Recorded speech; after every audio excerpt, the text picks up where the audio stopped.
नमस्कार, मैं नरेंद्र भारद्वाज। मौजूद है हमारे साथ वरिष्ठ पत्रकार योगराज शर्मा जी। जानेंगे हम उनसे वक्फ बोर्ड विधेयक बिल के बारे में। संसद में आज वक्फ बोर्ड विधेयक बिल पेश किया जा रहा है। इसके अंदर सरकार क्या संशोधन करना चाह रही है? देखिए, जिस वक्फ बोर्ड के बिल को लेकर चर्चाएं चल रही हैं, विवाद चल रहा है, उसके अंदर केवल 4 विषयों को बदलने की सरकार तैयारी कर रही है। 4 ऐसे अंतर हैं जो पिछले बिल के अंदर और नए बिल के अंदर बदलाव होंगे।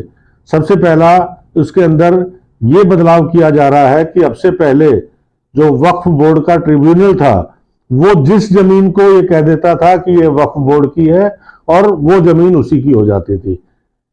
कहीं कोई दूसरी सुनवाई उसकी नहीं होती थी। जो फैसला ट्रिब्यूनल ने दे दिया वही फैसला आखिरी होता था। लेकिन अब जो संशोधन आ रहा है उसके अंदर इसकी सुनवाई होगी, कोर्ट के अंदर भी ये मामला जा सकता है। दूसरा संशोधन है, उस संशोधन के अंदर भी इसी को विस्तार किया गया है कि जैसे ट्रिब्यूनल ने जो फैसला दिया था वो आखिरी फैसला होता था, अब इसकी सुनवाई रेवेन्यू विभाग में भी हो सकती है, सिविल कोर्ट में भी हो सकती है और हाई कोर्ट में भी हो सकती है। यानी वक्फ बोर्ड का वो अधिकार खत्म हो जाएगा कि उसके ट्रिब्यूनल ने जिस जमीन को कह दिया हमारी है तो वो उनकी हो गई, ऐसा नहीं होगा।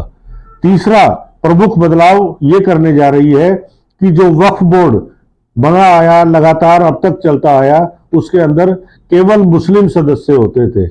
इस बार यह संशोधन किया जा रहा है कि वक्फ बोर्ड जो बनेगा उसके अंदर 2 गैर मुस्लिम सदस्य भी होंगे और 2 महिलाएं भी शामिल होंगी।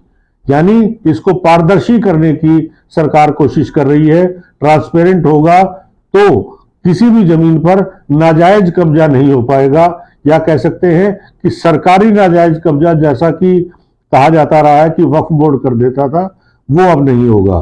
तीसरा संशोधन जो सरकार लाने जा रही है वो ये है कि अब तक ये होता आया था कि जिस भी जमीन के ऊपर इस्लामिक गतिविधियां चलती हैं वो जमीन ऑटोमेटिक वक्फ बोर्ड की हो जाती थी। यानी कहीं मस्जिद बना दी तो वक्फ बोर्ड की वो जमीन हो गई। लेकिन अब इस संशोधन के बाद ऐसा नहीं होगा। इसके अंदर ये तय किया जाएगा कि ये व्यक्ति किसकी जमीन है, किस व्यक्ति की जमीन है और क्या उसने उसे वक्फ बोर्ड को दान किया है। अगर सही मायने में उसने अपनी तरफ से दान करके वक्फ बोर्ड को वो जमीन दी है, तब वो जमीन वक्फ बोर्ड की होगी। चौथा जो मुख्य बदलाव इसके अंदर आएगा वो महिलाओं की भागीदारी का मामला है, वो सामने आएगा और गैर मुस्लिम लोगों की इसके अंदर शामिल होने का लगातार विरोध विपक्ष कर रहा है, मुस्लिम संगठन कर रहे हैं।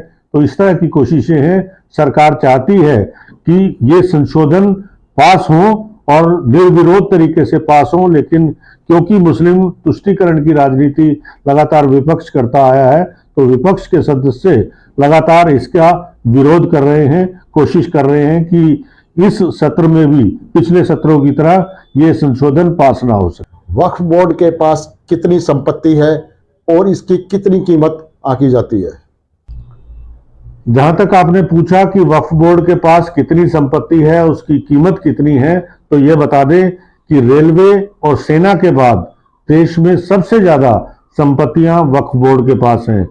रेलवे के पास करीब 33 लाख संपत्ति जो है वो रेलवे के कब्जे में है और सेना के पास करीब 17,000 के आसपास संपत्तियां हैं। लेकिन वक्फ बोर्ड अकेले के पास करीब 9,000 से ज्यादा संपत्ति है और करीब 200 करोड़ रुपए सालाना इससे उनको इनकम होती है, आमदनी होती है।